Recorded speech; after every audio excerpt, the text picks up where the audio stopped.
Madame, Monsieur, bonsoir. Baisse d'activité des entreprises, baisse de leur trésorerie, baisse des importations sur les voitures ou les vêtements par exemple, augmentation des interdits bancaires et des incidents de paiement. Le chômage en hausse également. On ne peut pas dire que la Nouvelle-Calédonie soit en pleine forme économique. De quoi sera fait demain, alors que nous savons tous désormais que le nickel seul ne remplira pas les caisses. C'est de cela dont nous allons parler dans quelques instants avec Gonzague de la Bourdonnais et nos invités.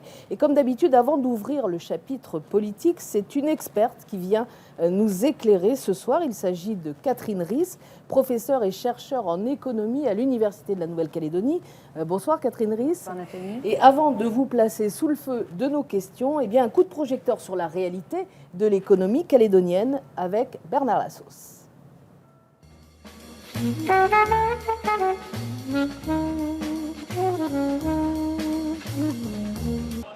Impacté par les cours du nickel au plus bas et la fin des grands chantiers, la belle croissance de l'économie calédonienne, 4% de moyenne sur 15 ans, s'essouffle. Le PIB stagne. Voyons comment se répartit ce produit intérieur brut qui avoisinait 1000 milliards en 2014.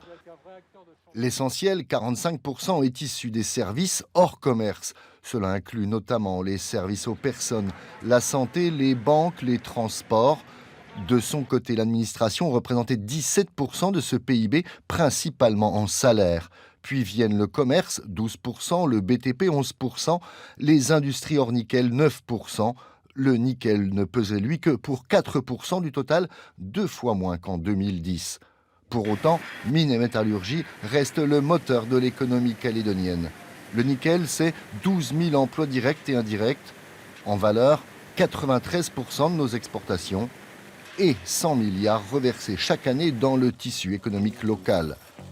Autre pilier, l'État, à travers les salaires, les transferts aux collectivités et autres contrats de plan.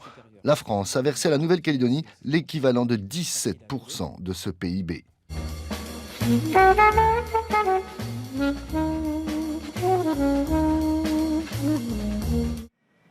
Petite leçon d'économie maintenant avec vous, Catherine Riss. D'abord, qu'est-ce que le PIB? On en parle tout le temps, on vient de l'entendre. Le produit intérieur brut, qu'est-ce que c'est? Alors le produit intérieur brut représente pour un pays l'ensemble de la richesse qui est créée pendant un an, du 1er janvier au 31 décembre. Toute la richesse qui est créée par toutes les activités qui ont lieu sur le sol calédonien constitue ce qu'on appelle le PIB. Dans l'économie, on parle des secteurs. Secteur primaire, secteur secondaire, secteur tertiaire. Ces termes, à quoi correspondent-ils? Alors, le secteur primaire correspond à tout ce qui est l'extraction, l'exploitation de matières premières. Par exemple, les mines, l'extraction minière, ça relève du secteur primaire.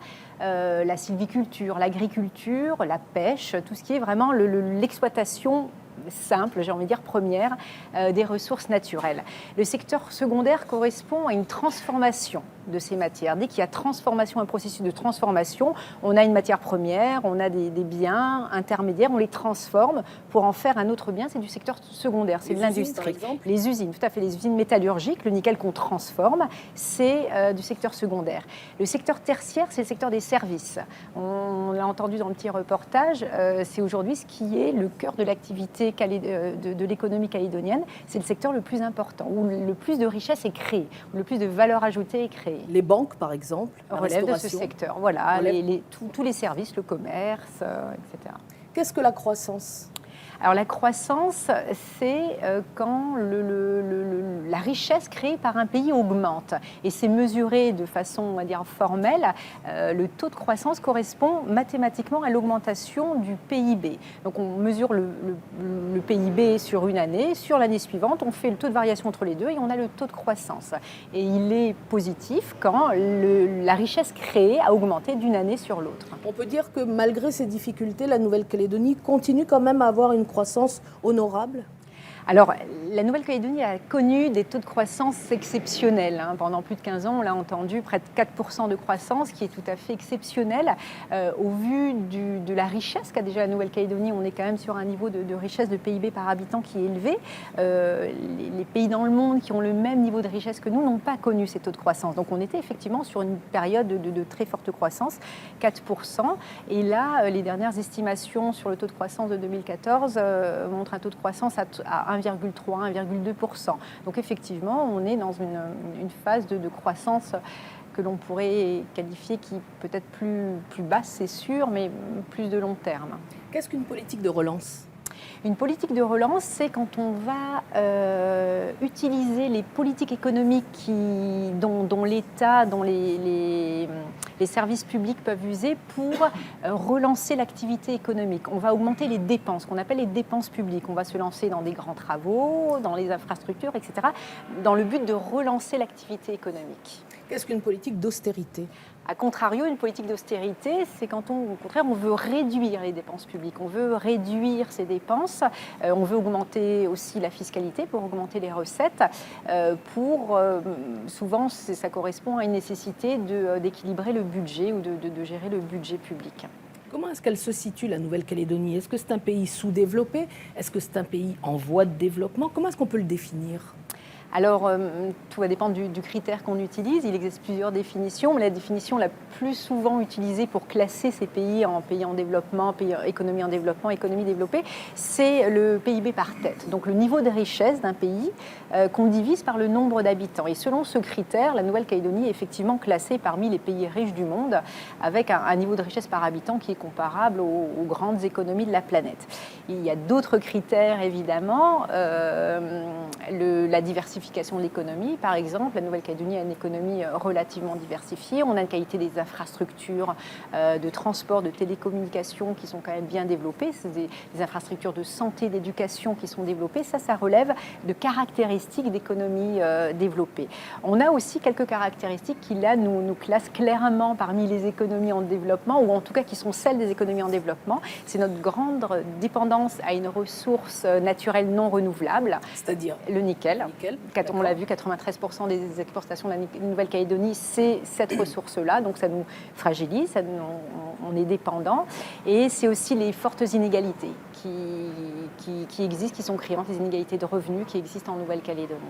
Une tranche importante, majeure, je dirais, de l'économie, en général, c'est la fiscalité. La fiscalité directe, déjà, définition rapide.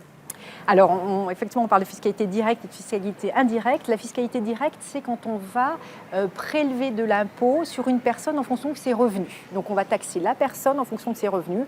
Un riche paiera beaucoup d'impôts, un pauvre en paiera peu. Ça fait partie des politiques de redistribution. On prend aux uns pour redistribuer aux autres. La fiscalité indirecte ? La fiscalité indirecte, au lieu de taxer la personne, on taxe les biens. C'est-à-dire le bien qu'on va consommer, qu'on va acheter, le produit qu'on va acheter, le service qu'on va acheter va être taxé. Et la taxe est la même pour tout le monde, qu'on soit riche ou qu'on soit pauvre, on va payer la même taxe sur le bien. Alors, est-ce qu'on peut dire que ça ressemble un petit peu à la fameuse TVA, qui va s'appeler ici la TGC ?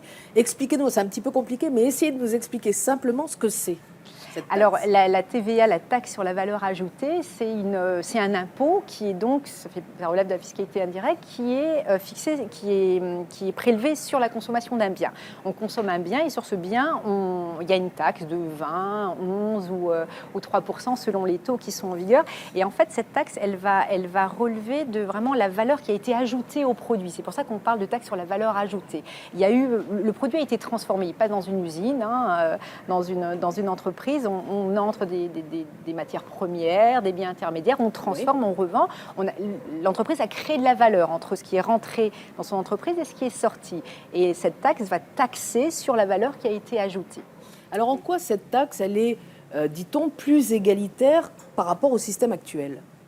Alors, je ne sais pas si on peut vraiment dire qu'elle est plus égalitaire, parce qu'en matière d'égalité, d'équité, de justice sociale, la fiscalité directe est bien plus égalitaire, puisqu'on taxe les personnes en fonction de leurs revenus. Là, la TGC ou la TVA Taxe générale sur la consommation, voilà, la TVA calédonienne, en fait, taxe les biens. Donc, quel que soit que je sois riche ou que je sois pauvre, j'ai payé la même taxe sur le bien. Donc, elle n'est pas vraiment égalitaire, mais elle va simplifier le système fiscal actuel en matière de fiscalité indirecte, parce qu'actuellement, il existe en Nouvelle-Calédonie, on parle souvent du millefeuille de taxes, qui sont pour beaucoup des taxes de droits de douane, la taxe générale à l'importation, la taxe de protection de la production locale, etc.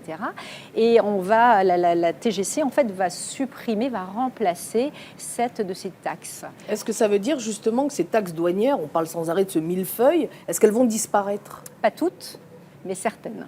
Ça va énormément simplifier le système. Catherine Riss, est-ce qu'on peut dire que l'éloignement de la Nouvelle-Calédonie est pénalisant pour son économie? Alors, évidemment, on est loin des grands marchés. Les grands marchés les plus proches sont à plusieurs milliers de kilomètres. Donc, effectivement, c'est une contrainte supplémentaire. Ça coûte plus cher pour faire venir les biens, les personnes. Ça demande plus de temps aussi. Le temps a un coût, mais peut-être plus que l'éloignement, je pense que c'est l'étroitesse du marché, la taille du marché calédonien qui est un réel frein. Il est difficile dans un marché de moins de 300 000 habitants d'avoir une production locale qui soit effectivement suffisamment rentable ou productive pour pouvoir effectivement accéder ou pouvoir conquérir des marchés extérieurs. Donc il y a l'éloignement certes, mais il y a aussi la petite taille de l'économie qui rend souvent les services, la production moins efficace que dans une économie avec une population plus importante, une population plus dense. Est-ce que vous pourriez nous dire, et ce sera la dernière question, quelles sont les forces et les faiblesses de l'économie calédonienne ? Alors, parmi les forces, j'ai déjà évoqué un petit peu tout à l'heure, on est une économie riche, avec un taux de croissance qui a été exceptionnel, mais qui est encore supérieur à 1%, donc qui encore une création de richesse qui continue. Dans le cadre d'une économie diversifiée, avec plusieurs secteurs qui contribuent à la richesse et à la création de valeur dans le pays.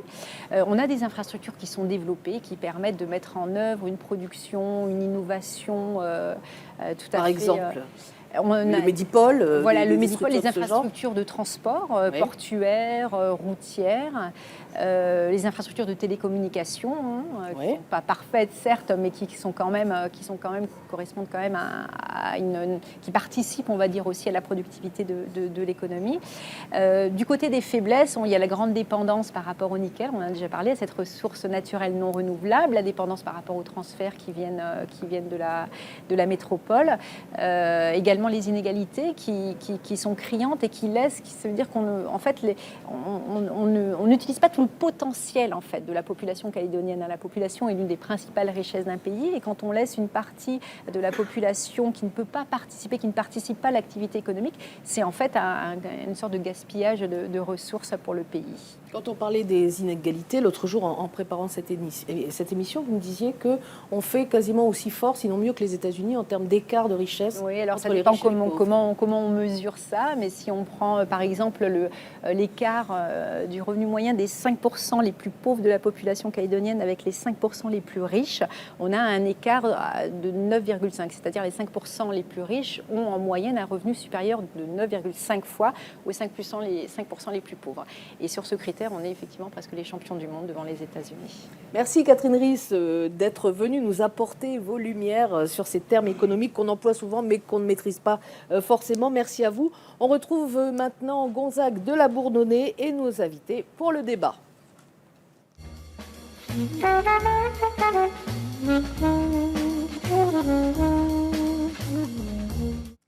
Bonsoir à tous. Même si le nickel fait aujourd'hui vivre jusqu'à 12 000 personnes en Calédonie, ce secteur ne représente plus que 5 à 8% du produit intérieur brut. Au moment où le pays traverse une crise économique qui s'annonce sévère, forte augmentation du nombre de demandeurs d'emploi, un BTP fortement impacté, ce qui est un signe, beaucoup s'interrogent sur la nécessité de revoir notre modèle économique. Finances publiques dépendantes des cours du nickel, économie en partie dépendante de la commande publique, forcément un moment le serpent se mord la queue.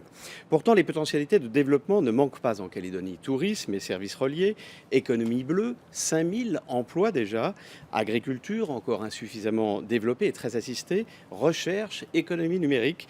Les entrepreneurs calédoniens ont des idées et font preuve, nous le verrons, d'innovation. Avec nos invités politiques représentant les groupes présents au Congrès, nous tenterons de voir ce qui n'a pas marché, ce qui n'a pas été anticipé, ce qui l'a été aussi, mais également quelle politique publique ils comptent mettre en place pour transformer une économie dont le modèle semble désormais à bout de souffle. Nous essaierons enfin de savoir comment ils comptent soutenir les secteurs d'avenir, porteurs de croissance et donc d'emplois futurs pour les Calédoniens. Pour en parler, nous recevons ce soir Roch Ouamitan pour le groupe UC-FLNKS et nationaliste. Bonsoir. Bonsoir.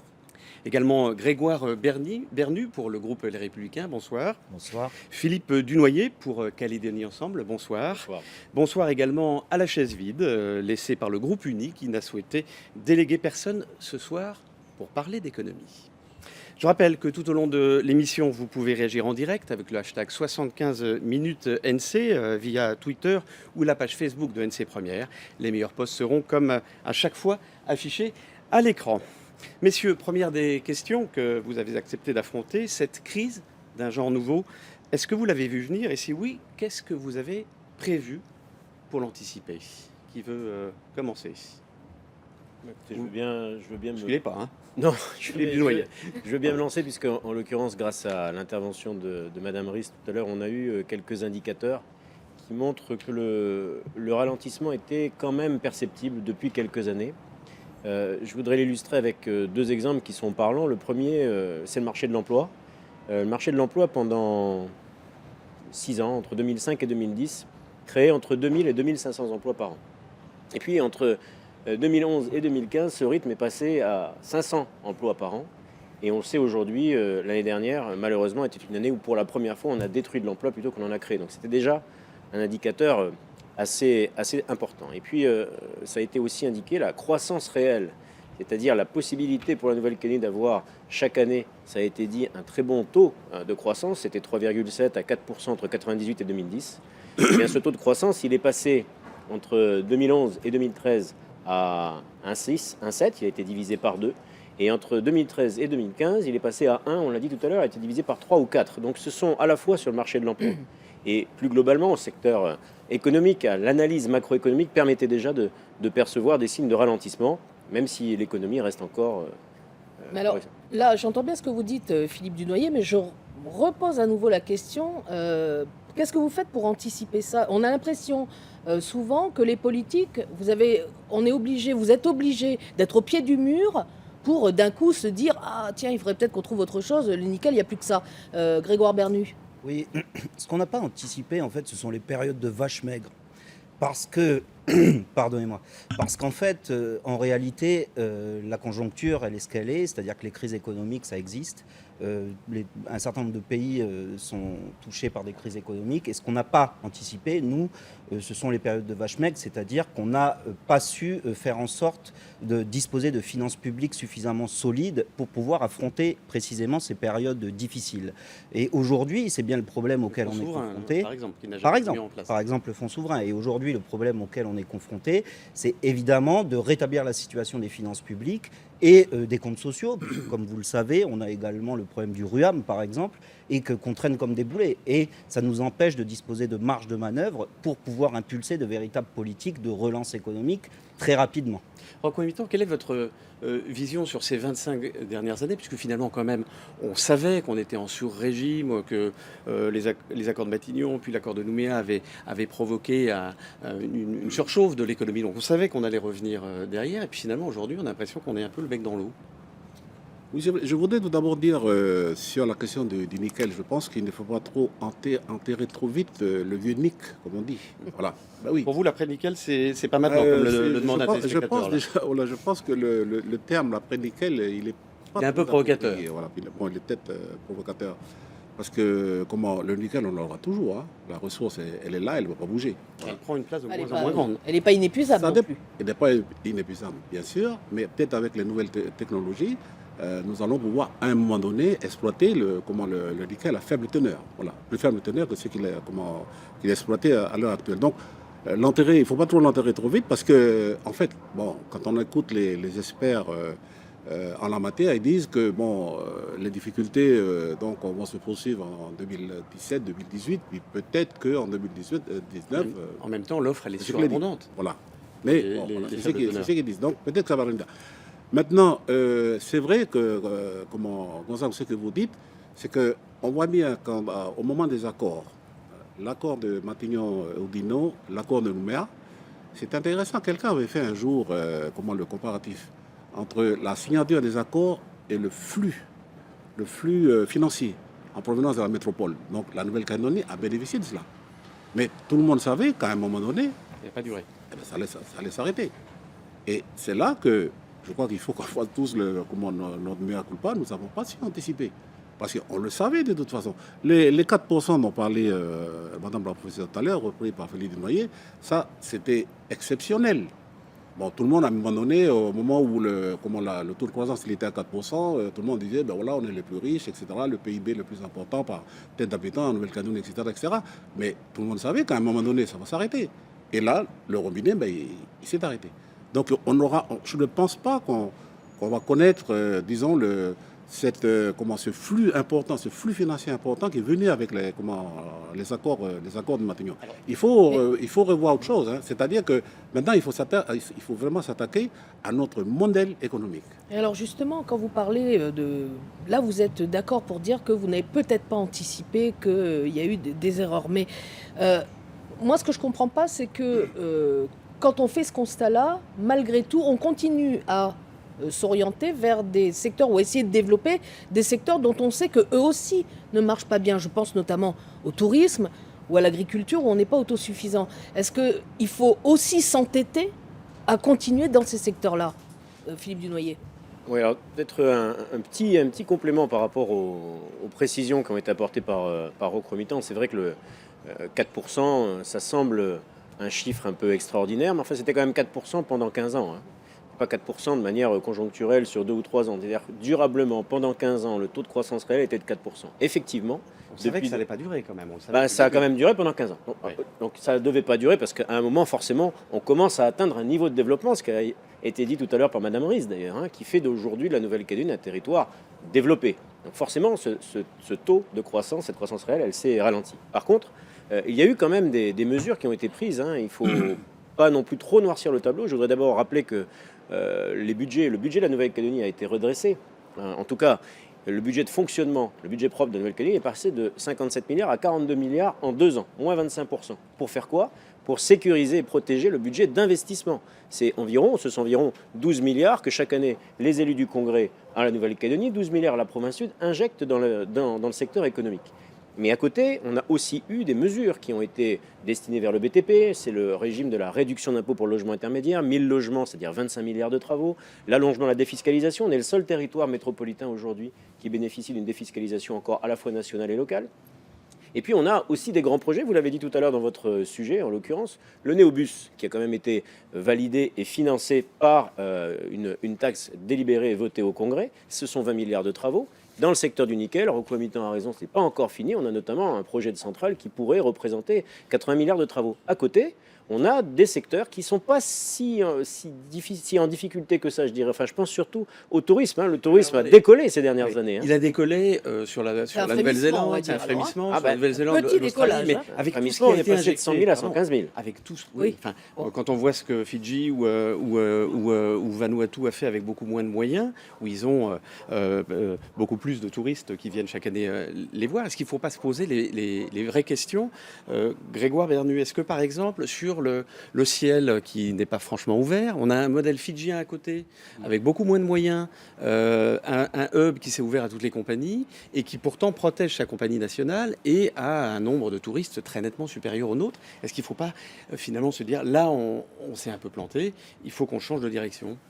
Je ne pense pas qu'on se soit un peu planté. Il ne faut pas systématiquement remettre en cause tout ce qui a été fait, puisque ce qu'on a fait, c'est déjà un acquis. En revanche, effectivement, on a vécu. Rebondir sur ce qu'a dit Rocco Amitan tout à l'heure, effectivement, plutôt que de parler de l'après-nickel, mieux vaut parler de l'à côté du nickel. C'est-à-dire que pendant longtemps, on a vécu effectivement C'est sur les l'après-roi revenus du nickel, c'est-à-dire Voilà. l'après-nickel sur lequel, justement, on concentrait tous nos efforts. Exactement. Et puis, il faut l'avouer, il faut l'admettre. Et on a donc pendant négligé des un petit peu années, le on a reste. bénéficié de revenus conséquents grâce au nickel, en particulier pendant la période 2007-2010, durant laquelle les cours étaient particulièrement élevés. Donc, du coup, les recettes fiscales de la Nouvelle-Calédonie permettaient d'impulser de véritables politiques publiques.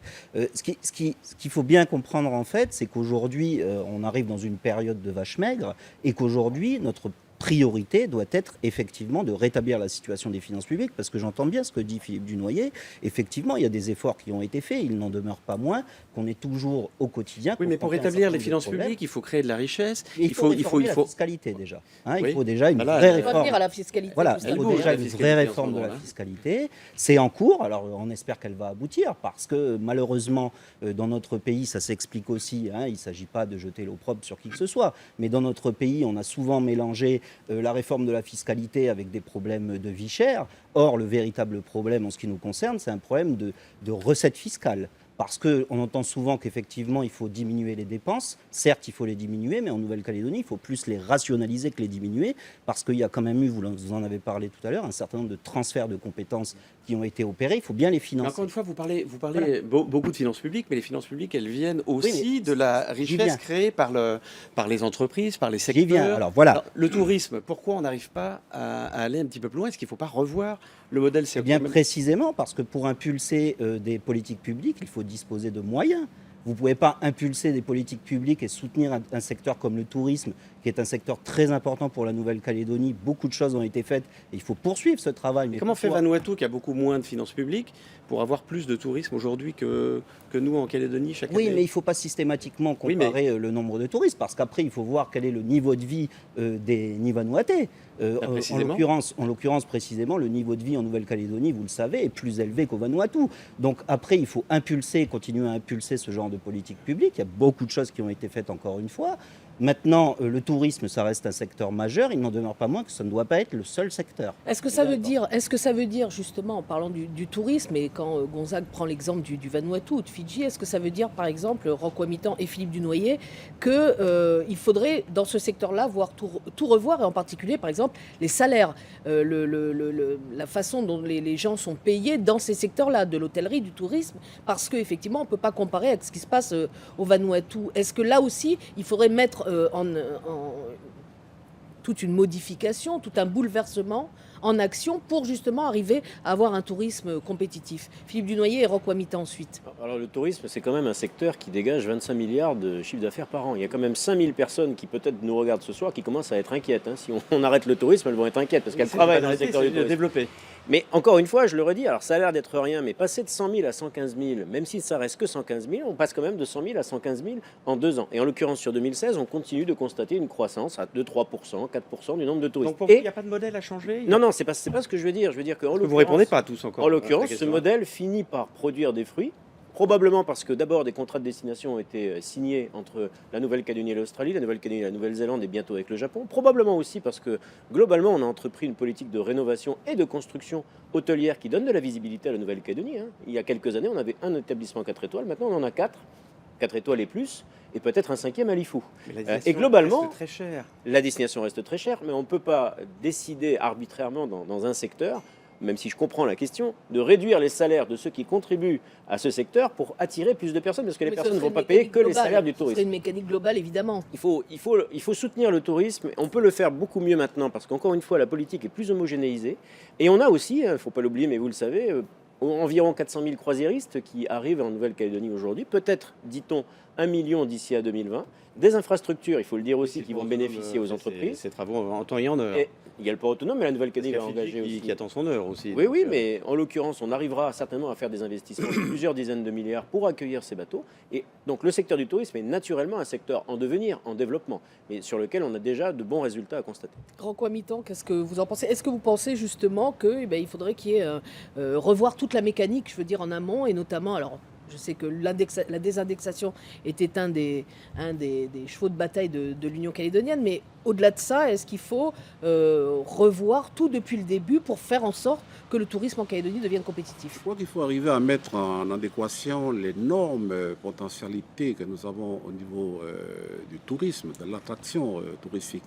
La Nouvelle-Calédonie, à chaque fois que les gens passent par ici ou suivent des reportages sur la Nouvelle-Calédonie, mais ils sont émerveillés des paysages, de la Ah oui, biodiversité, mais c'est ça. etc. La Calédonie Donc, est belle. mais non, mais ce que je veux Il faut dire, être c'est que nombreux, oui. ça veut dire que nous avons d'énormes potentialités là. Et c'est vrai, Philippe Dunoyer rappelait tout à l'heure les chiffres, 25 milliards de valeur ajoutée, c'est 5500 salariés pour les touristes de 115 000, c'est ça, 433 touchés croisiéristes, etc., etc. Donc, comment mettre tout ça en adéquation? C'est-à-dire la beauté des paysages de la Nouvelle-Calédonie et le fait d'accueillir les touristes. Alors peut-être que finalement, ce sont les hommes qui posent problème ici. Les hommes, c'est-à-dire. Les hommes. Ben oui, parce que quand Vous voulez vous dire allez... la qualité des services Oui, ou... peut-être la qualité des services, l'hospitalité, l'accueil. Quand vous allez, par exemple, au Vanuatu, les gens ils sont contents d'arriver au Vanuatu. Il y a toujours le sourire, ils accueillent les personnes qui arrivent là-bas. Fidji, c'est pareil, même le Salomon, c'est même si... Vous attribuez ça à quoi? Je ne sais pas. Est-ce que c'est l'histoire de la Nouvelle-Calédonie qui a fait que nous sommes peut-être un peu plus renfermés que notamment les autres Mélanésiens, mais je ne parle pas uniquement des Mélanésiens, je parle de la population calédonienne en général. Peut-être il y a ça. Donc il faut peut-être un peu plus par rapport à notre histoire quand même un peu compliquée. C'est aussi un Il faut peu de peut-être un peu formation, plus de peut-être. temps. Il faut peut-être un peu plus de temps pour pour que tout ça, ça se lisse dans le temps. Et puis insister sur la formation. Mais je pense que, en tout cas, c'est ce que nous disons nous au niveau de notre groupe, c'est que il faut retravailler le produit touristique Nouvelle-Calédonie en tant que nouvelle destination attractive. Alors, Grégoire Bernu, en parlant de ça, un dernier mot sur le tourisme par rapport à la desserte aérienne. Est-ce que c'est pas un frein aussi? Alors, on sait qu'on a une compagnie locale qui génère des emplois, etc. Et tout le monde est fier de cette compagnie locale. Mais est-ce que finalement, il ne faudrait pas ouvrir le ciel aussi pour permettre aux touristes de venir encore plus en Nouvelle-Calédonie? Alors la question est compliquée, c'est-à-dire que pendant des années, effectivement, on a bénéficié quand même de notre compagnie locale. Il ne faut quand même pas oublier que quand une des crises économiques a frappé la planète, à l'époque, souvenez-vous, il y avait AOM et Corsair en Nouvelle-Calédonie, du jour au lendemain, ils sont partis. Et l'avantage de disposer d'une compagnie comme celle qu'on a chez nous, c'est-à-dire Air Calin, c'est que Air Calin est toujours là. Donc en termes de continuité territoriale, ça nous permet justement de pouvoir continuer, ça permet aux Calédoniens de pouvoir continuer à voyager et aux touristes de pouvoir continuer à venir. Alors après, il faut peser le pour et le contre.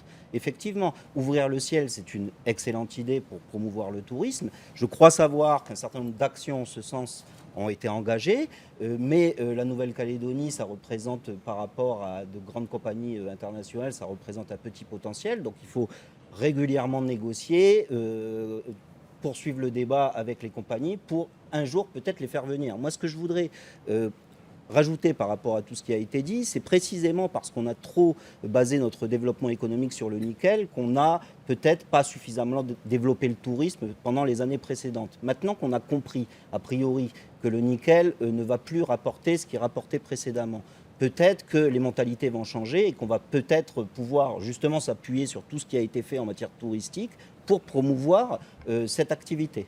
Le temps passe vite, vous avez évoqué la fiscalité. Si vous regardez un peu les tweets qui ont été affichés à l'écran, plusieurs fois on parle de réformes structurelles qui n'ont pas été faites suffisamment à temps, peut-être celle effectivement de la fiscalité. Aujourd'hui, on la remet à plat, c'est ce que fait aujourd'hui le gouvernement, mais on a l'impression qu'on passe peut-être d'un excès à un autre. En tout cas, quand on lit les communiqués à droite à gauche aujourd'hui, les gens ont l'impression d'un matraquage des entreprises, d'un matraquage des salariés. Par contre, on ne matraque pas du tout les exportations minières. Est-ce qu'il n'y a pas un équilibre à trouver aujourd'hui si on veut relancer la machine? Est-ce qu'il faut éviter de faire finalement ce qu'a fait la France avec un succès, disons, relativement modéré? Qui veut répondre? C'est moi? Bah peut-être. D'accord. Je vais essayer d'être à la fois court et complet. Oui. La politique fiscale est absolument nécessaire au développement de tout territoire. C'est le cas en Nouvelle-Calédonie. Elle est assez ancienne, effectivement, et vous l'avez dit, il fallait la réformer. Il fallait la réformer dans un contexte aussi où on n'oublie pas, en tout cas à Calédonie Ensemble, qu'il y a quelques années, il y a 5 ans, en 2011, puis en 2012, des gens ont défilé dans la rue contre la vie chère. Et ces accords économiques et sociaux de 2012, puis cet agenda fiscal, social et économique partagé de 2014, ont donné aussi, puisqu'ils ont été ces axes validés par des groupes politiques et les salariés et les syndicats, des axes de travail. Là-dedans, on avait 2 axes principaux. La simplification, ça a été bien expliqué, très bien expliqué par Madame Rist tout à l'heure, de la fiscalité indirecte. Donc on supprime cette taxe et on crée une taxe, la fameuse TGC, qui a pour objectif de transférer le rendement de cette taxe dans une seule taxe, pas d'augmenter la pression fiscale, pas de la baisser non plus, puisqu'on aura quand même besoin de ces ressources, et de l'adosser à un texte sur la compétitivité, justement, des entreprises, on en parle, l'objectif étant, naturellement, que ces entreprises soient accompagnées pour devenir plus compétitives en interne et à l'extérieur. J'espère que tout à l'heure, on pourra parler de marché à l'export qui se développe déjà pour les entreprises calédoniennes. Mais vous êtes De l'autre côté, on a une réforme de l'impôt sur le revenu qui est aujourd'hui d'actualité, qui a pour objectif d'alléger la pression fiscale sur les classes moyennes, pas de Enfin, l'alourdir. une classe moyenne, 150 000 francs par mois, c'est pas une classe. C'est de la pauvreté. Madame c'est Rist pas l'a des- dit tout à l'heure, c'est pas de votre fait, c'est pas de mon fait. L'écart entre les plus petits revenus et les plus hauts revenus sont de 9,5. Donc aujourd'hui, les gens qui sont situés à peu près au milieu de ces foyers, c'est-à-dire qui représentent la moitié des foyers, disposent de revenus par mois représentant entre 180 000 et 500 000 francs. Mais la réforme fiscale ne s'intéresse pas qu'à eux. La réforme fiscale allège la pression fiscale de tout le monde, notamment des classes moyennes, et permettra d'ailleurs, quand on aura le temps d'y revenir peut-être à une autre occasion, d'alléger son impôt au-delà de la réduction d'impôt. Donc ça va être 2 réformes qui vont maintenir la fiscalité indirecte au même niveau, abaisser le poids de la fiscalité directe pour redonner du pouvoir d'achat aux particuliers et de la compétitivité aux entreprises. Mais le fait, par exemple, que les plus riches ne sont pas forcément ceux qui payent le plus d'impôts, parce qu'ils mettent leurs biens dans des sociétés, donc ils ne payent pas d'impôts, est-ce que ça, c'est encore raisonnable?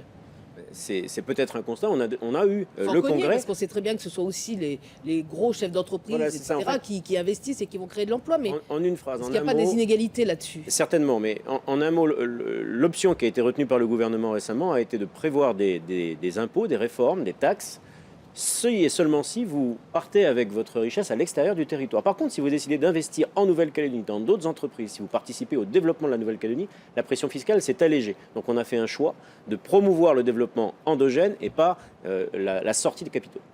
Rocco Mitton, votre vision des réformes fiscales? Outre le fait que nous sommes disons, nous traversons une période de crise et qu'il nous faut bien sûr envisager maintenant toutes les possibilités pour faire en sorte que notre économie s'adapte aux défis de ce 21e siècle. Je pense que la réforme fiscale permettra aussi, enfin peut-être de sortir de ce qu'on a appelé ici en Nouvelle-Calédonie, certains d'ailleurs l'appellent encore comme ça, l'économie de comptoir. Parce que ça, je pense que c'est important dans la mesure où la réforme fiscale va nous donner une plus grande équité sociale, quelque part, pour mettre en œuvre, puisqu'il faut parler quand même un peu politique ici, mettre en œuvre notre devise, hein, terre de parole et terre de partage. Donc la réforme fiscale, pour nous, en tout cas au niveau indépendantiste et au niveau de notre groupe, ça fait partie de toutes ces réformes structurelles que nous devons engager pour générer des économies et réduire les dépenses de fonctionnement du pays. Donc, parmi ces mesures-là, évidemment, il y a la réforme fiscale. Réduire les dépenses Nous de avons fonctionnement déjà- du pays, c'est-à-dire baisser le nombre de fonctionnaires, par exemple, Désindexation. désindexer déjà. Oui, mais moi je pense qu'il faut mettre toutes ces mesures-là sur la table. Il ne faut pas, que ce soit un épouvantail, par exemple, la question de la désindexation. Là. Ici, il y a un gouverneur de France qui est passé ici, un gouverneur de la Banque de France qui est passé ici, il en a parlé. Voilà, Sarkozy d'ailleurs. Il si n'a je pas ne me trompe répété. Mais Pardon. il n'a pas répété. Il n'a pas répété, mais il l'a dit. Oui. Alors, si c'est un gouverneur de la Banque de France qui le dit, quand même, excusez du peu, quand même. Hein. Donc, Sarkozy Les l'a dit. experts disent Donc, que si on et les bloque, experts si on disent aussi. gèle l'indexation, effectivement, Oui. des fonctionnaires pendant une dizaine d'années, les salaires du privé finiront par être au même niveau que ceux du public. S'il y a un gel de l'indexation. Ce sont les experts qui disent. Vous savez, un expert que vous faites venir aujourd'hui va dire une chose, vous faites venir un autre expert demain, il peut dire le contraire. Donc ça veut dire que nous, en tant que responsables politiques de ce pays, il nous faut entendre, si vous voulez, les différentes expertises. Hein, des hommes de l'art ou des femmes de l'art. Donc tout ça, c'est quand même important de le faire. Donc ce que je voulais dire, c'est que ça fait quand même, la réforme fiscale fait partie de cette entreprise que nous avons, nous, de moderniser et adapter notre économie aux défis du 21e siècle. Et ça va participer aussi à favoriser son intégration dans le cadre régional.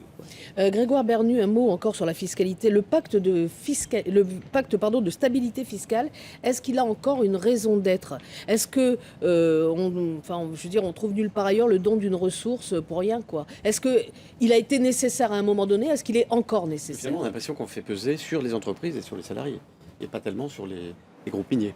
C'est-à-dire qu'il a été voté... Oui, je précise, Grégoire Bernu, que le pacte de stabilité fiscale, c'est ce qui avait été convenu avec les entreprises minières, les grosses usines, pour venir s'installer ici. Exactement. Donc après, il faut aussi que la Nouvelle-Calédonie, à partir du moment où elle a voté ces mesures à l'époque, elle respecte sa parole. Parce que si vous souhaitez faire venir d'autres investisseurs demain et que vous ne respectez pas votre parole, ça va être compliqué. Moi, je voudrais revenir par rapport à votre question d'origine, qui est finalement, vous disiez pourquoi se retrouver dans cette situation à voter un certain nombre de réformes fiscales, tout en même temps. Alors, effectivement, à force de repousser la réforme fiscale de mandature en mandature, on se retrouve dans cette situation aujourd'hui, alors que le contexte est un contexte de crise et qu'il vaudrait mieux, dans ce contexte-là, laisser les entreprises et le monde économique respirer. C'est-à-dire qu'on a trop entendu toute tendance politique on a trop attendu, c'est une évidence. C'est-à-dire que la réforme fiscale, et en particulier la réforme de la fiscalité indirecte, qui nous aurait permis de disposer d'une base fiscale stable, qui nous aurait permis également de procéder à des anticipations, on ne l'a pas réalisé, c'est un fait. Et donc aujourd'hui, on est obligé de voter un certain nombre de mesures à cette époque, à cette période. Sauf qu'encore une fois, ce qu'on peut déplorer, et ce qu'on craint aujourd'hui, c'est que d'avoir lié, si vous voulez, cette réforme de la fiscalité indirecte avec la TGC à la compétitivité. Alors ça s'explique, effectivement, Philippe Dunoyer l'a rappelé tout à l'heure, il y a eu BTP qui râle. Il y a eu des manifestations contre la vie chère, etc. Ce qui explique qu'aujourd'hui, on se retrouve dans cette situation. Mais le problème, c'est quoi? C'est qu'encore une fois, dans pareil cas, on risque de se retrouver avec zéro réforme au bout du compte. Parce que si ça ne se fait pas dans le consensus, ça va être compliqué de la faire passer. Alors je voudrais en terminer. Aujourd'hui, dans ce contexte de crise, il faut opérer véritablement, il faut laisser respirer les entreprises, il faut leur redonner confiance, il faut opérer une simplification administrative globale dans ce pays, et il faut évidemment placer la liberté d'entreprendre au cœur de nos priorités pour laisser les entreprises respirer, parce que la Nouvelle-Calédonie, vous le savez, est un pays en devenir où tout est à construire, et on ne peut pas se permettre d'être systématiquement écrasé par une réglementation trop contraignante. Et c'est bien le problème de la Nouvelle-Calédonie, parce que j'en termine par là, on doit évidemment apprendre à réfléchir. On doit évidemment apprendre à réfléchir par nous-mêmes, parce que quand on fait le constat, qu'est-ce qu'on constate? On constate qu'on a, alors que certains réclament l'indépendance et que d'autres veulent l'autonomie, on a systématiquement reproduit des modèles métropolitains en Nouvelle-Calédonie qui n'ont pas fait leur preuve, alors qu'on a des pays à côté de nous, là, l'Australie et la Nouvelle-Zélande, qui disposent de modèles qu'on pourrait dupliquer chez nous. Eh bien justement, Grégoire Bernu, la Nouvelle-Calédonie ne manque pas de ressources pour essayer d'aller au-delà de cette problématique-là et d'idées. Le tourisme, l'économie bleue offrent à notre économie des potentialités réelles de développement, à condition que ces secteurs soient soutenus et accompagnés par la puissance publique. Mais son avenir économique passe aussi par la capacité d'innovation de ces entreprises. Et dans ce domaine, la DECAL et son incubateur ont facilité le lancement de plusieurs initiatives prometteuses. 2 exemples, la société Tinctonea, qui extrait des colorants naturels de plantes locales, ou encore Aedes System, qui a breveté un procédé doublement écologique de barrières anti-moustiques dans les gouttières. Une société à un brevet 100% calédonien en passe de conquérir les marchés internationaux. Antoine Le Tonneur, Claude Lindor, Trouvailles.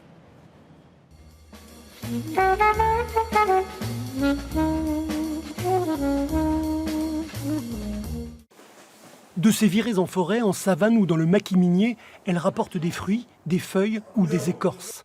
Mais impossible de lui faire avouer le nom de ces plantes, car nous sommes dans le domaine de la recherche innovante et notre scientifique calédonienne se passionne pour le pouvoir colorant de nos essences locales. On part vraiment de ce qui est connu depuis assez longtemps et utilisé, ou alors même donc, des données qu'on a sur des analyses scientifiques, pour justement nous aider à essayer de sélectionner donc, une famille de plantes ou un genre de plantes.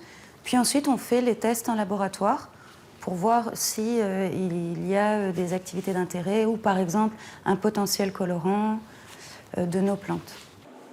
Les extraits et leurs molécules sont ensuite testés pour connaître leur potentiel en matière de teinture.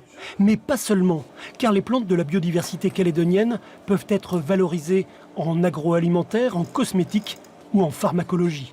Il y aurait création de filières, puisqu'on ne va pas piller la biodiversité locale, on va essayer de mettre en culture les plantes d'intérêt, ce qui peut, on espère, donc, avec cette création de filières, créer une dynamique locale avec les acteurs locaux et à moyen terme, la création d'emplois locaux, effectivement. Tinctonea, le nom de la société créée par Marine Toussiro, a bénéficié du soutien de l'ADECAL. Véritable incubateur d'entreprises, cette association a aussi lancé Aedes System. 3 ans pour développer une technologie anti-moustique révolutionnaire. Et c'est dans ce garage que l'un des 2 co-inventeurs fabrique l'aglostic. Ces granulats de pneus usagés, agglomérés par un solvant, empêchent la ponte des moustiques dans les gouttières ou collecteurs d'eau.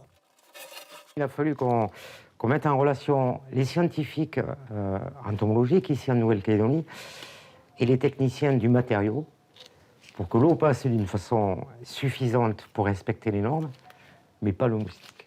Donc environ 2 ans et demi d'études, à la fois en Calédonie et en métropole, qui ont généré des coûts assez importants, puisque ces études hydromécaniques et entomologiques représentent environ 250 000 €.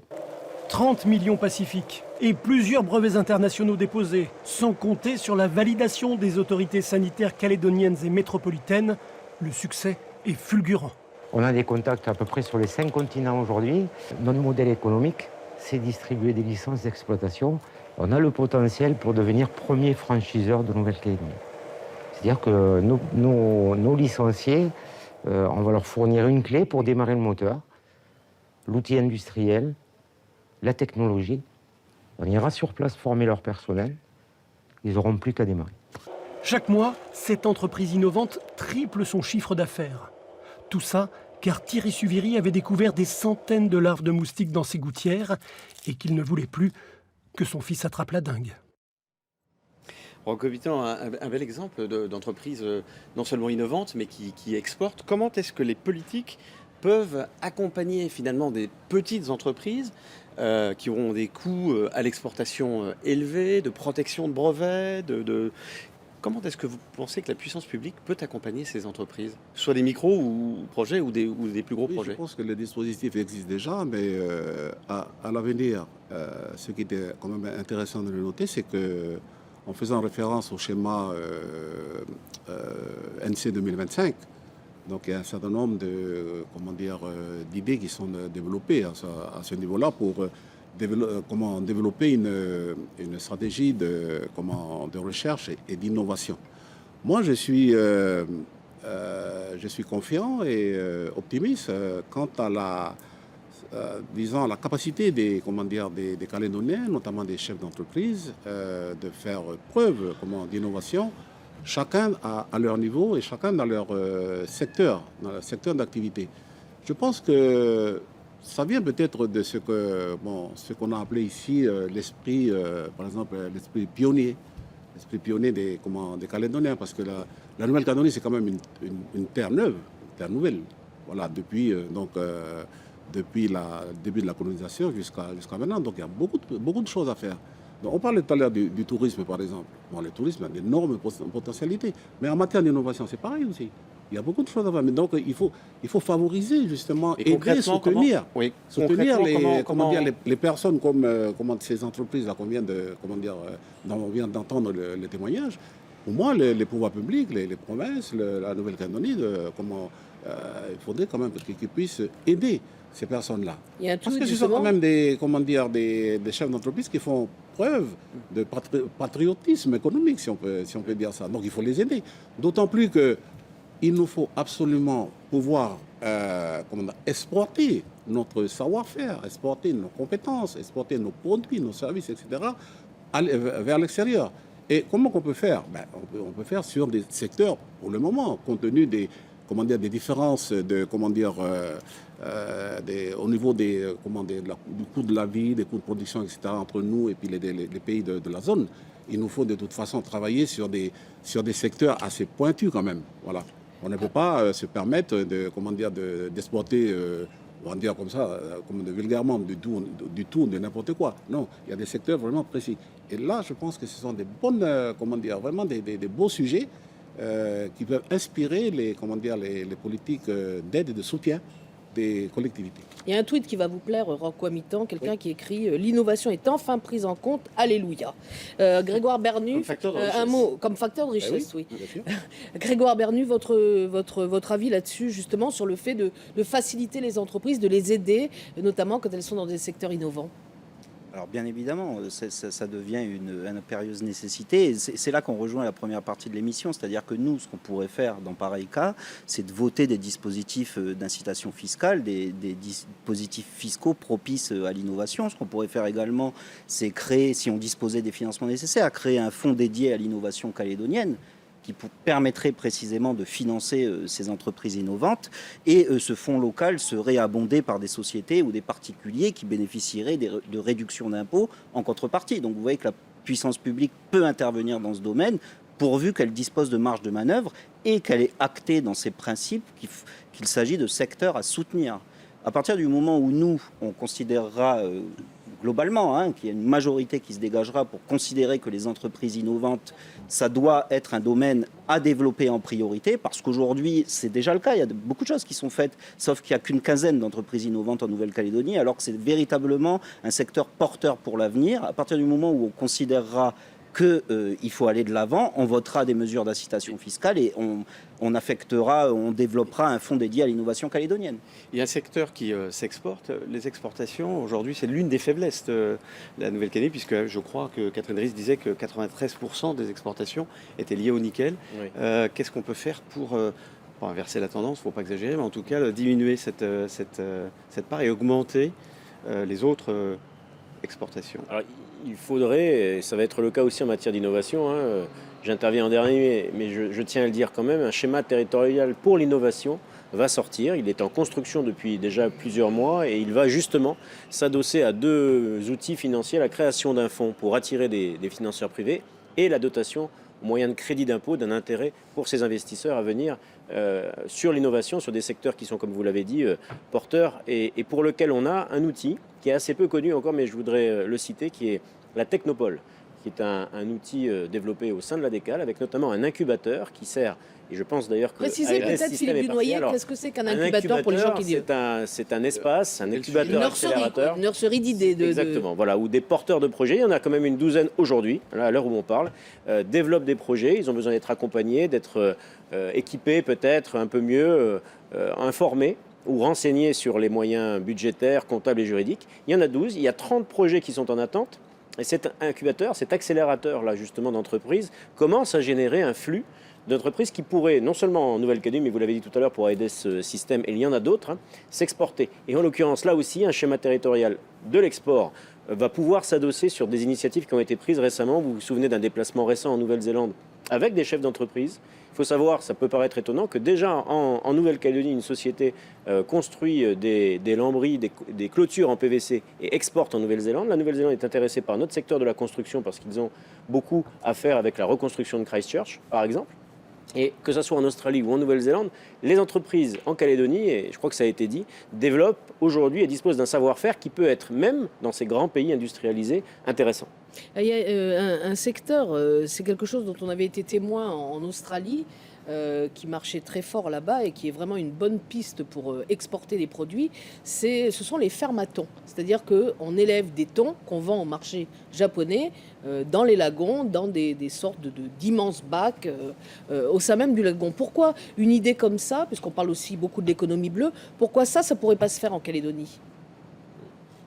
Non, mais ça peut se faire tout à fait. Je pense qu'il doit y avoir déjà des porteurs d'idées, et peut-être pas encore de projets, mais des porteurs d'idées, puisque l'économie bleue, a fortiori en Nouvelle-Calédonie, comme l'économie verte d'ailleurs, tout à l'heure on a parlé de la transition énergétique, là aussi c'est un gisement à la fois de développement économique et d'investissement, de porteurs de projets qui pourront donc être accompagnés parce qu'encore une fois, ils ont besoin souvent. Parce que là, il y a une forte demande en plus du marché japonais. Absolument, Absolument. absolument. 1 million CFP sur le marché japonais, on se dit qu'on pourrait peut-être Et ouais. innover là-dedans. C'est le cas pour les microalgues, hein, vous le savez certainement. Les biotechnologies et les microalgues aujourd'hui font l'objet d'un développement en Nouvelle-Calédonie, ailleurs dans le monde aussi, mais en Calédonie, il y a des gens qui s'intéressent à ça. Et là aussi, on a une potentialité d'exportation. Grégoire Vernu, l'économie bleue dont vient parler Nathalie, c'est aujourd'hui déjà 5000, je crois, emplois. Hein, c'est ce qu'ont révélé les États généraux de la mer qui ont été organisés en juin. Quelles sont les pistes que vous privilégiez pour aller beaucoup plus loin? Il y a les richesses sous-marines, alors avec des précautions probablement à prendre. Il y a aussi les microalgues, il y a aussi la recherche. Quelles sont les pistes de croissance et de développement que vous envisagez pour l'avenir en tant que responsable politique? C'est précisément au privé de développer ce type d'économie bleue. Par exemple, pour mettre en valeur notre lagon, vous avez énoncé un certain nombre de secteurs. Oui, mais les politiques publiques, c'est vous qui les mettez en place. Oui, mais c'est-à-dire qu'effectivement, mais nous, on est là derrière pour impulser ces développements. C'est-à-dire qu'il revient au privé de décider quels sont les développements qu'il souhaite entreprendre, et nous, derrière, on est là pour les accompagner, pourvu qu'ils rentrent dans le cadre du développement économique de la Nouvelle-Calédonie. Moi, ce qu'il faut quand même bien comprendre, c'est qu'en Nouvelle-Calédonie, on a quand même la chance d'héberger des centres de recherche de renommée internationale français, hein, avec l'IRD par exemple, qu'on dispose d'un réseau de chercheurs qui, à mon avis, pourrait faire pâlir de jalousie nos voisins. Et il faudrait juste précisément renforcer les liens. Ça existe déjà, mais il faut travailler pour renforcer les liens entre l'IRD et le monde économique calédonien pour promouvoir effectivement les entreprises innovantes et le développement économique de demain, ce qui nous permettra d'asseoir une nouvelle économie sur des bases plus pérennes et ne plus dépendre du tout nickel. Rocco Mitan, est-ce qu'il y a des secteurs comme ça innovants sur lesquels vous, indépendantistes, vous avez tilté, vous vous êtes dit, tiens, ce sont des secteurs qui méritent d'être explorés? Nathalie, nous n'avons pas seulement tilté, nous avons réfléchi. Et proposé des choses. Nous allons proposer des choses. Je vous écoute. Voilà.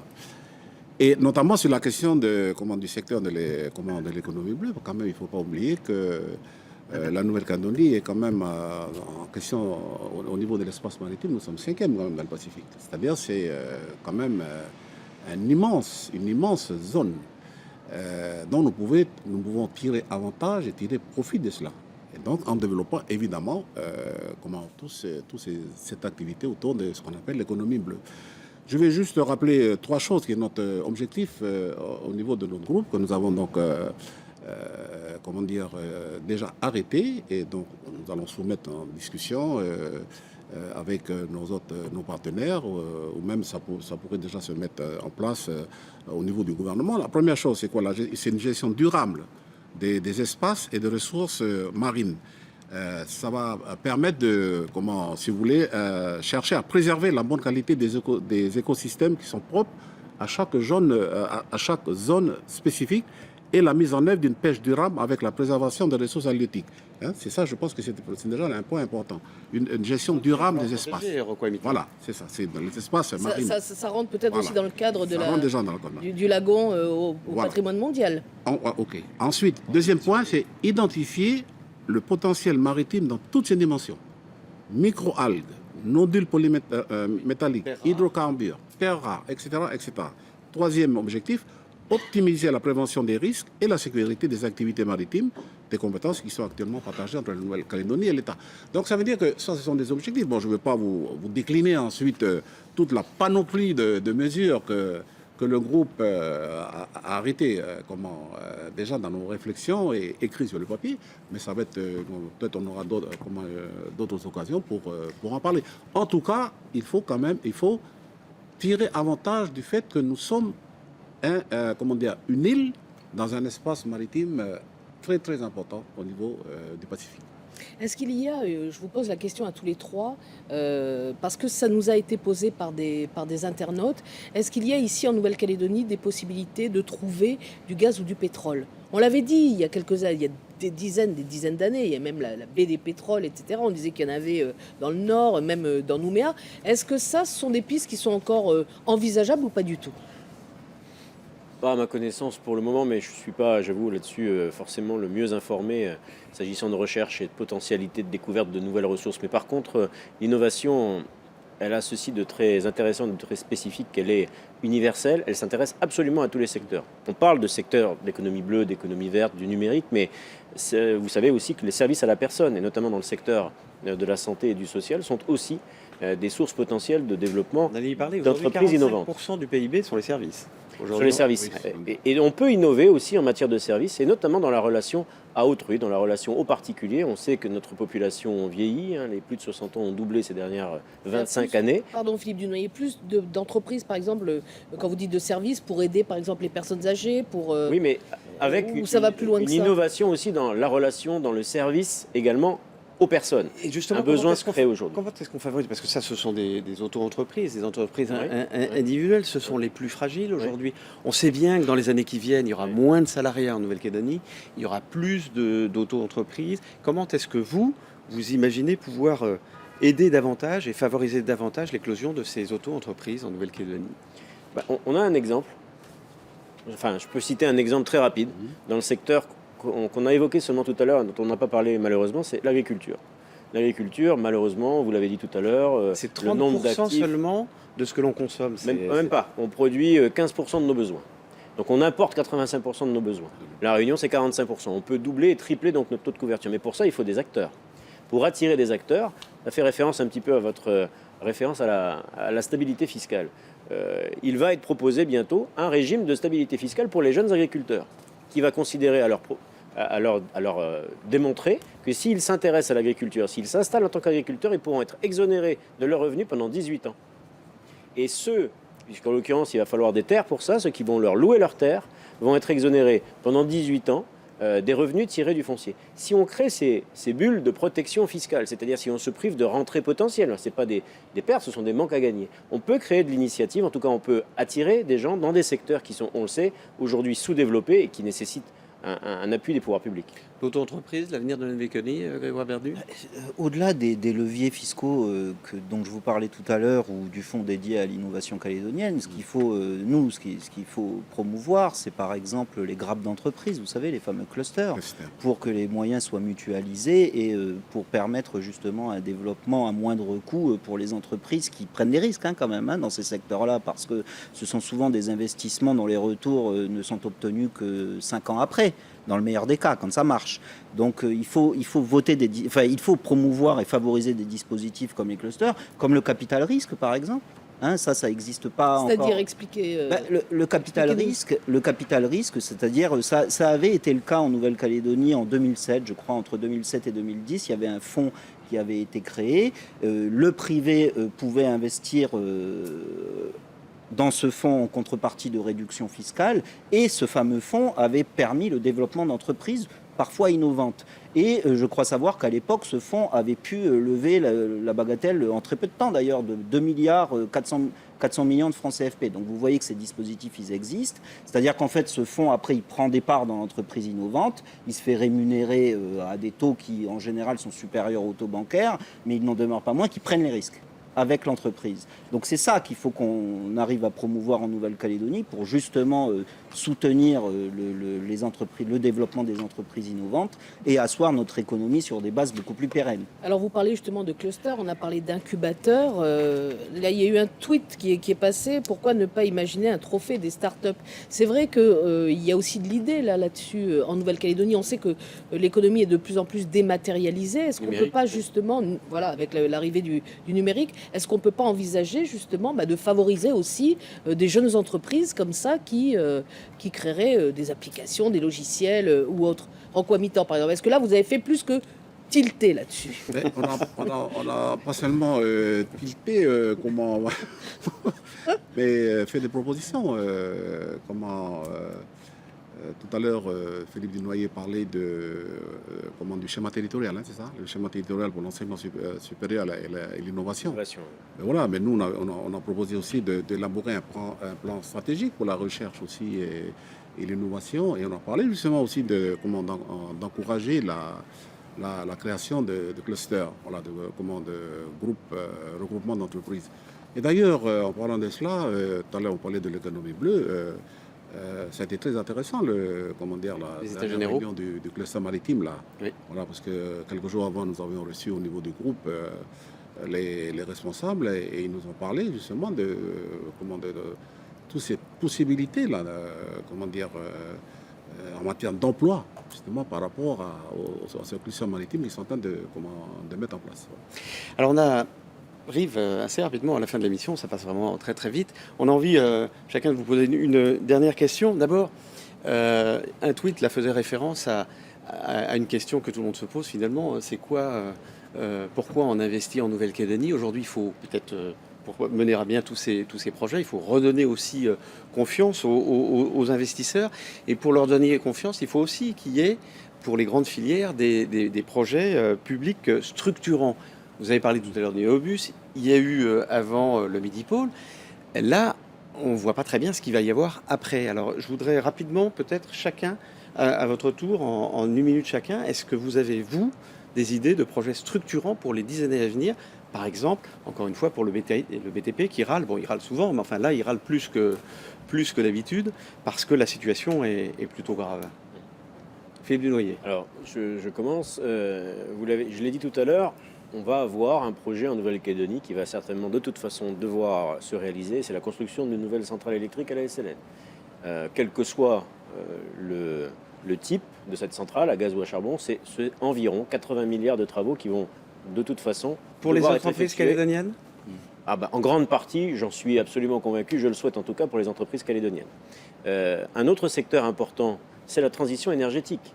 Que ce soit pour développer les énergies renouvelables, par exemple, un barrage pourrait être construit à la Rouiné et pourrait représenter 35 milliards d'investissements, mais Enercal doit aussi faire face à du renouvellement, à du développement de ses outils de production, et Enercal envisage entre 65 et 70 milliards d'investissements, par exemple. Et puis, on a des infrastructures qui vont devoir être réalisées pour les croisiéristes, par exemple. Donc voilà déjà en quelques mots, mais il y aurait d'autres pistes un peu plus... Et l'agrandissement du port autonome. L'agrandissement qui tarde du port un peu autonome, à se mettre un en peu place. plus de 200 milliards de travaux qui vont devoir, bien entendu, être portés, accompagnés, voulus par la puissance publique. Je le redis encore, chaque année, les collectivités, par exemple la province sud et la Nouvelle-Calédonie, investissent 25 milliards de travaux chaque année pour soutenir, voire développer l'activité économique du territoire. Grégoire Bernu, votre vision, vous, de projets publics structurants Alors, pour redonner effectivement, confiance à c'est ces filières? C'est très important. Je le vois plus en termes d'organisation. C'est-à-dire que le développement économique, vous le savez, est une compétence provinciale. Et il faut véritablement, par rapport à cette problématique des grands projets, comme tout un tas d'autres problématiques, il faut véritablement que la Nouvelle-Calédonie se dote d'une véritable politique économique de long terme, permettant de mettre en œuvre les stratégies retenues à l'échelle du pays aujourd'hui. Parce que, effectivement, le fait de fonctionner par province, comme dans beaucoup d'autres domaines, on est confronté du coup à un problème de cohérence. Donc il faudrait vraiment qu'on soit capable, et ça sera probablement le cas puisqu'on est dans la période de la sortie de l'accord de Nouméa, de définir des modalités qui nous permettent de disposer d'une politique économique de long terme, et ça fait partie de votre question, c'est-à-dire que c'est précisément cette politique économique de long terme décidée à l'échelle du pays qui nous permettra de décider et de lister les grands projets. Et d'ailleurs, j'en terminerai par là, en ce sens, l'idée de la CCI visant à la création d'un comité de relance économique, là, compte tenu de la crise, est une bonne idée, parce que précisément, elle rassemblerait tout le monde et ça permettrait de décider que tous les acteurs finalement soient réunis pour décider d'une véritable politique économique à l'échelle du pays. Alors que c'est vrai en période de crise pour trouver des mesures de relance, mais ça peut être vrai aussi demain pour définir des grands chantiers. Franco Mitterrand, en 1 minute, Alors, je 15. ne sais pas s'il reste encore vraiment des grands chantiers comme on a connu toutes ces 25 dernières années depuis les accords de Matignon donc à mettre en place, puisque le pays est quand même relativement développé. Je crois que Je sais pas, une par rapport... rotation de voie, on avait parlé justement, c'était Gilbert Tuyénon qui portait ça au niveau du gouvernement, c'était les 4 voies jusqu'à Tontouta. le train, non seulement les 4 voies, mais le train aussi, pour rejoindre, pour lier la Au nord. Nouméa et puis le nord, et qui pourrait aussi transporter du minerai de nickel. Bon, le problème, c'est que comme le minerai de nickel est un peu en crise, le projet bat de l'aile un peu. Mais c'est vrai que là, c'était quand même un projet structurant important. Mais il ne faut pas seulement songer au projet structurant, il y a quand même des choses intéressantes à faire si on commence à rentrer, disons, dans le contexte, et trouver des modèles adaptés au contexte, au contexte local. Je parle par exemple de toute l'économie traditionnelle qui a été quand même évaluée par, je ne sais plus, l'Élysée ou je ne sais plus qui là, qui est évaluée quand même à plus de 12 milliards, je crois, 12 milliards de francs. Donc ça veut dire que dans le secteur traditionnel, il y a énormément de potentialités qui se présentent et qui n'ont pas encore été explorées ou à peine ça a été effleuré. Voilà, et notamment sur la question des terres, coutumières, le développement, par exemple, des zones de développement prioritaires, par exemple, comme les autres dépôts là. Mais je pense qu'il faut aller vers ces, ces modèles plus adaptés au contexte local. Et je voulais terminer aussi, parce que je crois qu'on n'en a pas encore parlé, sur la question du tourisme là. Ce projet-là qui pourrait aussi, être pas structurant, mais en tout cas donner un plus pour la Nouvelle-Calédonie, c'est d'accueillir des bateaux de croisière, mais les baser ici en Nouvelle-Calédonie, à commencer par 1 ou 2, parce que cela... Mais alors il semblerait, alors c'est une info, pardon, Rocco Émidan, c'est une info qu'on a eue selon laquelle certaines grandes compagnies de croisière préféreraient finalement opter pour Fidji parce que les infrastructures demandées en Calédonie ne seraient pas à la hauteur. Ou en tout cas tarderaient, pas prêtes. Mais là maintenant, il faut aussi que les responsables de ces secteurs-là puissent être à la capacité, à la hauteur pour négocier cela. Et moi j'ai entendu la présidente de la Chambre de commerce et d'industrie. Visiblement, elle était quand même relativement confiante. Il est temps maintenant de passer à la question des internautes.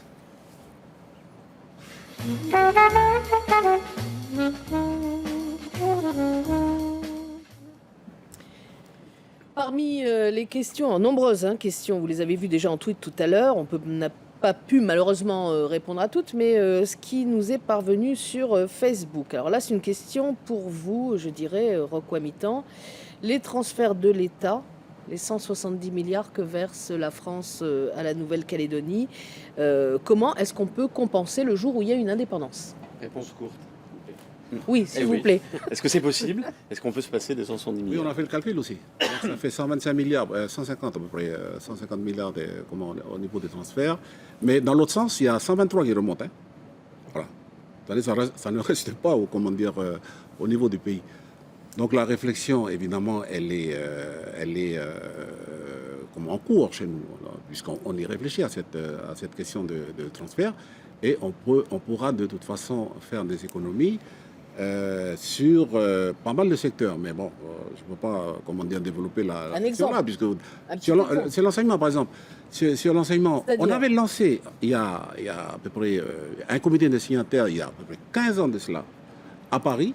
Et c'était Pierre Frougier d'ailleurs qui l'avait lancé. Nous l'avons soutenu d'ailleurs.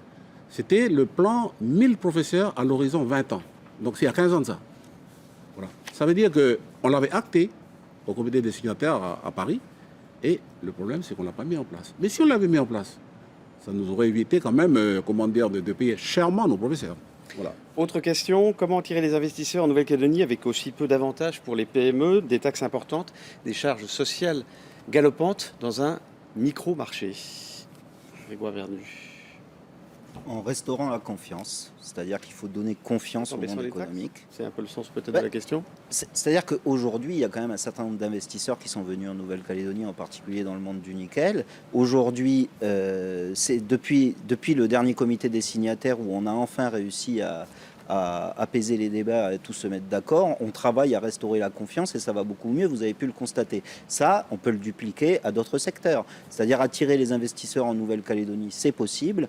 Pour autant, il faut effectivement les inciter à venir. Et la première chose à faire pour les inciter à venir, c'est leur inspirer de la confiance et derrière, effectivement, leur proposer des dispositifs qui les conduisent à venir investir en Nouvelle-Calédonie. Là, on a le ministre du Budget qui est également Calédonie Ensemble. Peut-être une réponse à cette question de l'internaute. Je vais peut-être vous surprendre, mais je pense qu'il ne faut pas s'interdire, parce que les outils fiscaux sont des outils incitatifs. Ils l'ont déjà prouvé par le passé, ils continuent de le prouver aujourd'hui. Il ne faut pas s'interdire de se priver de recettes potentielles. La différence, une recette potentielle qui ne rentre pas, manque pas. Une recette qui existe et dont on se prive, fait défaut. Donc il ne faut pas s'interdire, au contraire, d'utiliser cet outil, ce levier fiscal. Il existe partout dans le monde et on l'a déjà utilisé en Calédonie. Donc rien n'interdit qu'on imagine, c'est déjà le cas dans certains secteurs, je n'y reviens pas, utiliser cet outil. Et un autre qui a été évoquée tout à l'heure, c'est la simplification administrative à laquelle il va falloir qu'on s'attelle fortement, parce qu'effectivement, on présente, je pense, un risque de dérive avec un empilement de textes qui pourrait rendre l'entrepreneuriat plus compliqué. Il faut toujours se mettre à la place du jeune chef d'entreprise ou un peu moins jeune et plus expérimenté, qui nécessite qui souhaite faire des investissements, soit se développer, et pour lequel la simplification administrative est un levier également de développement. Y compris donc pour la création des jeunes entreprises. C'est déjà la fin de cette émission, 75 minutes. Hein. Nathalie, on a répondu à un certain nombre de questions aussi des internautes au cours des questions que l'on vous a posées. Le prochain rendez-vous, Nathalie, c'est le 10 novembre. Et oui, et la prochaine et dernière émission de l'année sera consacrée à l'après-accord de Nouméa, à la sortie de l'accord, avec les 4 leaders des partis représentés au Congrès. Elle fera suite au comité des signataires. Et en attendant, vous pouvez revoir cette émission en podcast, en replay sur notre site www.ncpremière.nc ou sur l'application mobile La Première. Excellente soirée à vous tous. Merci messieurs et à très bientôt. Nathalie, vous revenez le 10. Hein. Je crois. Merci. Merci.